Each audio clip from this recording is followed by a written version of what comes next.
Hi, everybody. My name's Andrea. I'm the owner and founder of Generation Wellbeing. I help enable women to seek out their self-discovery and personal development and grow, and help their mental resolve to overcome confidence challenges, negative beliefs, and any limiting assumptions that we make about ourselves far too often in this world. Today is a bit of a different Friday takeaway for me. It's an interview with the very lovely Angela Jones from Perception Coaching in Bristol. And the reason I've invited Angela onto the show today is to talk about the thinking environment. If you've seen my latest post that I put up today, it's all about radical thinking and the erosion of radical thinking. And the reason I wrote the post is because somebody had asked me to read Nancy Kline's book, The Thinking Environment. And fortunately for me, somehow the universe aligned and I ended up doing a thinking environment class with Angela. And it's really interesting. And I felt so compelled about the actual, the theory of the thinking environment that I had to write about it. So I hope you find it interesting. I'm going to pass over now to Angela and let her introduce herself and the thinking environment. So over to you, Angela. Oh, thank you. Thanks, Andrea. So I'm Angela Jones, and I'm a career and leadership coach. I work in Bristol, and I've been using the thinking environment for maybe 4 or 5 years, I'd say.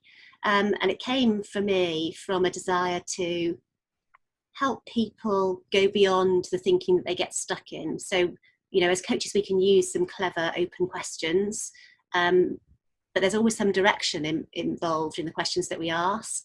And the thinking environment takes away any of that direction so that people can go wherever they like. And it's very simple, but some amazing changes can happen in that environment. So I use it as a career coach and a leadership coach, working with senior leaders and with small business owners, mostly female small business owners. And more recently, since we've gone into lockdown, I've one of the things that you attended was a Step into the Flow of Thought session, which is a free session I'm running over Zoom on Thursdays. And it's just an invitation for people to, I guess, drop out of the cluttered thinking that we engage in so much. Absolutely. And like, as a life coach, I resonate so much with this. I've had conversations with some of my clients where they've simply lost the ability to think for themselves. And they're so clouded by judgment and imposter syndrome and inner critics that they struggle to think or even know what they believe anymore. And I actually read recently something like 3 in 10 women don't actually say what they're thinking for fear of judgment. And I feel that what was really great in Nancy Kline's book was that whole erosion of thought over time and how it sets in quite young and is influenced by so many different factors in our life. And I think it's particularly relevant in the media at the moment that our thoughts are skewed by so much about what we see and read rather than actually sitting in our own thinking and realizing actually what we think and feel at this point in time and responding to situations. So I thought it was really, really interesting. So if you're okay, Angela, I'm going to dive right in and ask you some questions around the thinking environment and why you think it's important. So what are the basic principles of the thinking environment for our listeners out there, and why do they matter? So the basic principle behind it, which Nancy Kline recognised, is that the quality of everything we do depends on the quality of the thinking we do first. So everything that we engage in, whether it's making a decision, taking action, not taking action, what we say, literally depends on the quality of the thinking that we do first. And we don't really think about the quality of our thinking, I don't think, very often. We're quite reactive. And we respond from a place of what we think we should say very often. So that principle around everything's dependent on the quality of the thinking you do first kind of leads you on to think about what conditions need to be in place for us to do high quality independent thinking. And that's the really important thing that Nancy Kline talks about, independent thinking. So not thinking that you've picked up from someone else, but thinking that is your own. And so she recognised that there are certain ways of behaving. So there's 10 components, most of which are behaviours that set up a thinking environment. The first of which is attention. And within that attention is a listening that goes beyond any type of listening that we might attempt to do to I don't know, to almost to manipulate people's thinking. So, you know, we talk sometimes about, you know, listen really well and you'll build rapport, but that's always with an end for you as the listener in mind. And one of the biggest principles underneath the thinking environment is listening so that you can spark other people's independent thinking. And it's listening in a way that doesn't judge, that gives no feedback whatsoever. So it's a bit strange. It's a bit, when we're used to people nodding and smiling and you know, all those sorts of things and giving us feedback, to be greeted with no feedback at all is odd. It feels strange to start with. But once you get comfortable with that, the freedom that it gives for you to do your own independent thinking in the moment. So not trot out thinking you've done before, but really engage in thinking that's happening right now, that's not been censored, that's not, you know, trotting out other people's thinking or what you think you should say. There's a liberation in it, a freedom in it, which allows change, incredible transformational change to happen, and you know, and small changes as well. It's not that every session is transformational, but there's the freedom that you get within it is incredible, and it does allow you to think independently, which is so important when we've got you know, organizations that need to innovate, and we've got people that need to grow and not be stifled. You know, that opportunity to engage in independent thinking is something that we don't even think about, not for a moment. We don't think about how we do high quality thinking. We assume high quality thinking is analytical, and you know, that can be, but there's a whole load of thinking that's different to that. Yeah. And just what you were saying earlier about sort of, it's quite difficult to think without that sort of acknowledgement from somebody else. And I know that when myself and Karen did Step into the Flow of Thought with you, it was really hard as a participant in that to just say what I was thinking without pre-thought, so without preparing in my head.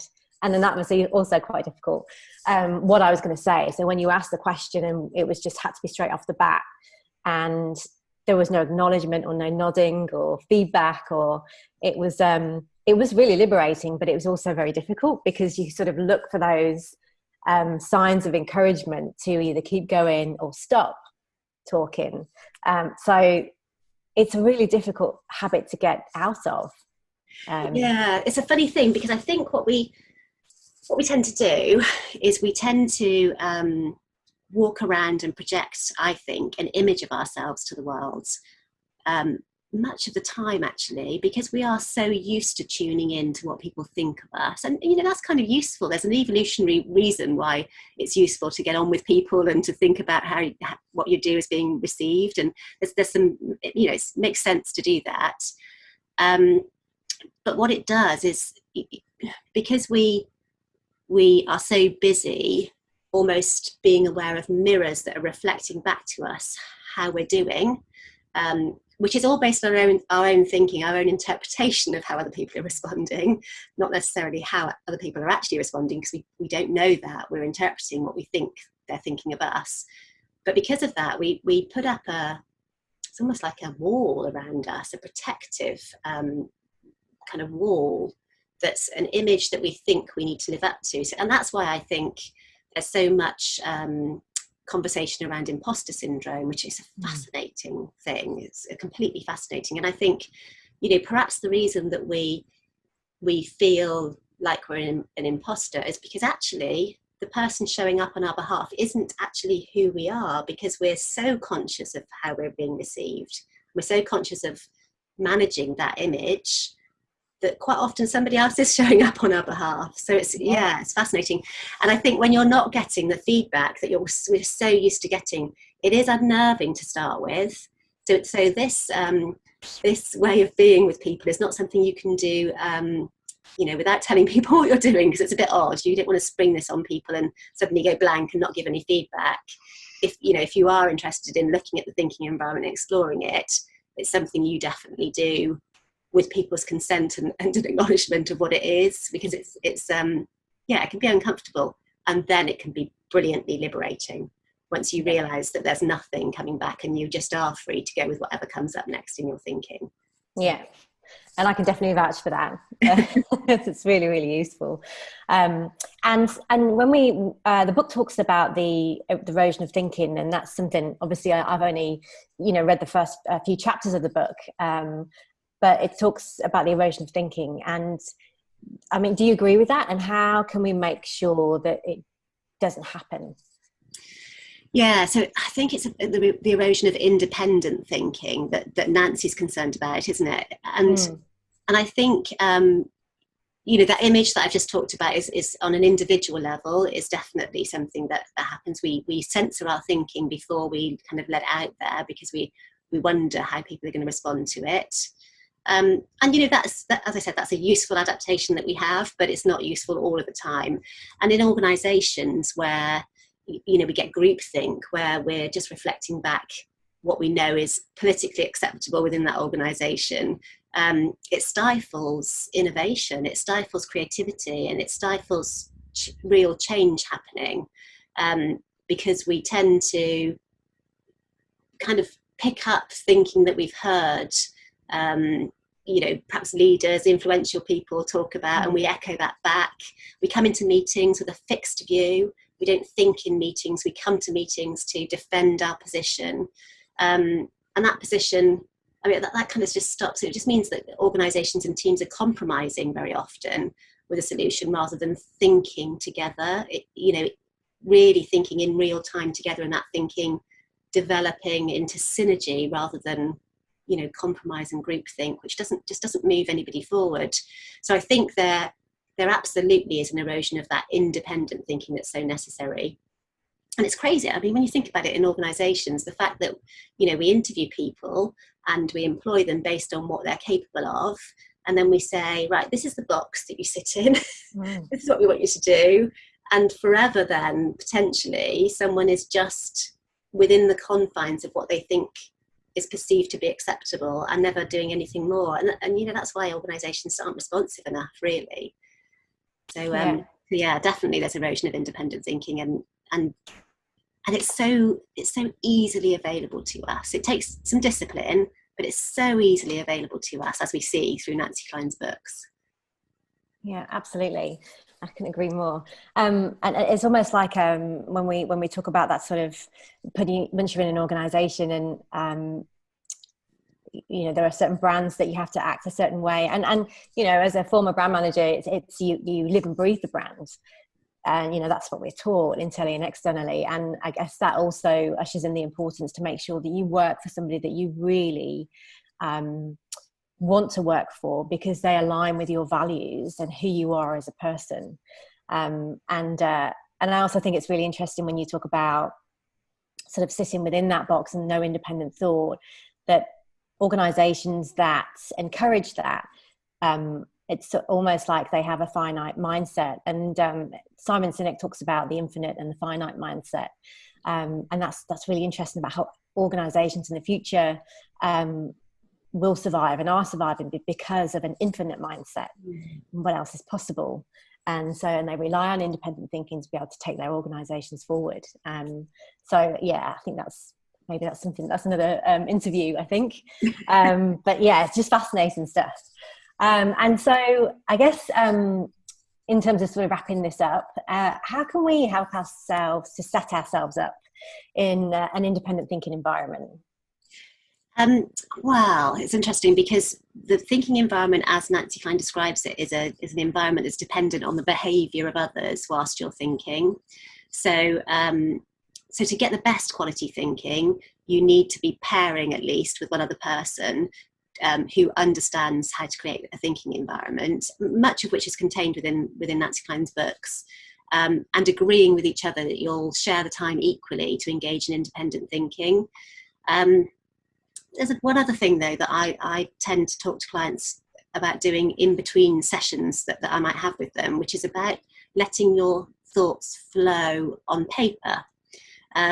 So one of the things that I talk about is I guess a little bit different to journaling maybe, and it's based on turning up to the paper, to the page, empty page every morning for half an hour if you can, and just letting whatever comes up in your mind spill out onto the paper with no intention. And that's a really important part. And I picked this up, I'm not going to attribute it properly because I can't remember the person that I picked it up from. It's a book called The Artist Way. So I kind of picked it up from there, but I recognised how well it fits into the thinking environment, because if you just let your thinking flow onto the page without trying to shape it, you just get into the movement of your thinking rather than this cyclical thinking that goes round and round when you're almost trying too hard to find your way through a problem. It just shifts and moves, and there's a space in which you just flow. You're more in flow, and as your thinking changes, your perspective often changes, and fresh thinking comes in rather than that urgent, let me solve these problems, let me work my way through this, which can help, but very often just creates a thinking about our thinking cycle that goes round and round and round, and we can spend lots of time thinking and actually not moving forward at all. Yeah, and there's a lot of things out there around sort of journaling in the morning, to set yourself up for the day. And interestingly, last year I remember reading something about when you get up in the morning, sit down, and there are lots of different things that are being said, but essentially it's about sitting down and exactly what you said, just going with getting it out of your head and getting it onto paper. And I guess the same principle sort of somehow applies, because we're tapping into our subconscious. When you wake up sometimes at 3 o'clock at night and having a book on the side, a notepad on the side of your bed, and just writing down quickly what you were thinking about or what's woken you up, or it might be the answer to that problem you were trying to solve the day before, or something that you think you need to do that might eventuate in the future. So I think it's a really good exercise and practice to do, is to have your journal, so that when you get up first thing in the morning is just to write. This one that I saw said about writing 3 pages A4, and that's quite overwhelming for some people, but once you actually get into it, you actually find yourself completing those 3 pages. So it's a really good practice, I think, for me personally, and I know quite a lot of people that do that to just help, like I said, help with your flow, tap into your subconscious and find the answers, because they're there. And it is getting into, it's just allowing your thinking to move, I think, because that's what thinking does naturally. Thinking moves and changes, and so our experience of the world and ourselves and other people naturally changes. We just kind of interfere in the cogs of it, because I think we have thoughts about certain things, and perhaps perhaps they make us feel stressed or anxious, and then we worry about the fact that we're feeling stressed or anxious, and then we worry about trying to resolve that, and then we worry about not doing the exercises to resolve that well. And it's kind of piles and piles of thinking about our thinking that actually restrict us and keep us stuck in some way. Us as individuals and organisations, when we're going over the same old ground. And if you can step into that flow of thought, which is why I called the session that you attended that, it's just really step into it. That's the natural state that we should be in. That's where we should be with thought. And it's almost not the thinking itself that's the issue. It's our relationship with our thinking. That's what ties us up in knots. And our trying to manage our thinking excessively just adds more layers on. So, sometimes the management makes it more messy, actually, because we're overthinking too many things. So, so anything that allows you to get into the flow of thinking, writing. The other thing is, sometimes I find myself talking to myself out loud in the car. You can pretend you're singing along to the radio or something. But just that out loud talking and just seeing where it goes, and kind of being comfortable. The other thing is, and this might sound a bit odd, but you need to be comfortable with not knowing the answer to things, because it's almost, whilst you think you know the answer to stuff, and maybe you think, well, I know what I should be doing, but I'm not actually doing it, all that time, berating yourself for not taking action, you're not allowing any fresh thinking in, because you think you know the answer. It's just that you're not getting on and doing things. Whereas actually getting comfortable with, I don't actually know the answer yet. I just don't know. I don't know what to do. And, right now I'm going to, leave that to one side if I can. I'm just going to get on with what's in front of me to do. That comfort with not knowing, because once you acknowledge you don't know the answer to something, then you've let go of all these things that you've maybe tried or you're thinking of trying, but they aren't working. And there's something about that allows you to think independently. And it's a funny thing, because I can't give you, do A, B, and C, and this is how you get to that stage. But it really is something about, I don't know yet. I don't know the answer to that yet, and that's okay. And then there's more chance that things will move, and the answer will kind of emerge through a conversation or through something you might see or whatever. So, yeah. That's so true. I think so many of us need the answer, want to find the answer, and have to find the answer, and get so obsessed with it, and don't want to admit to ourselves and to others, whether you're on your own or in a group of people, that you don't know the answer. And I think there's a big stigma attached to saying, actually, I don't know.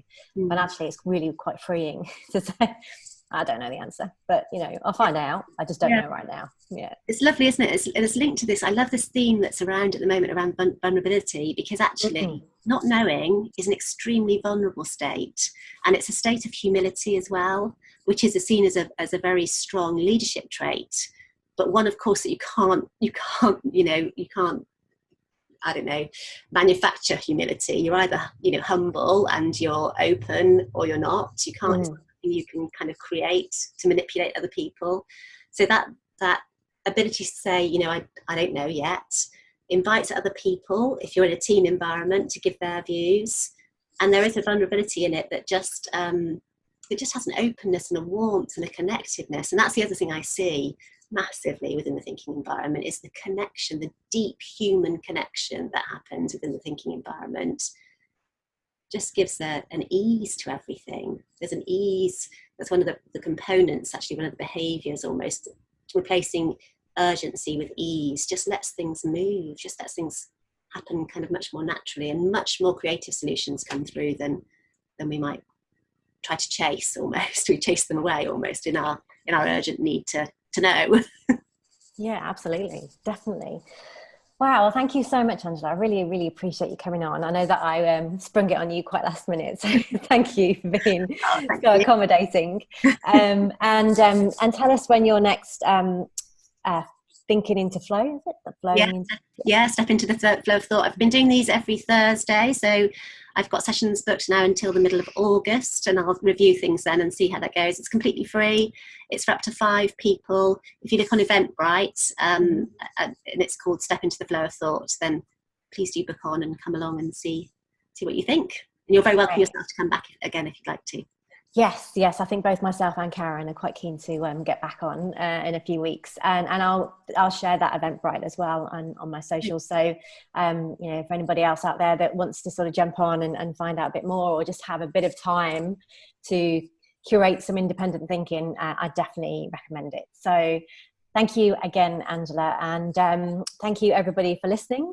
I hope you found it useful, and and one more thing before you go.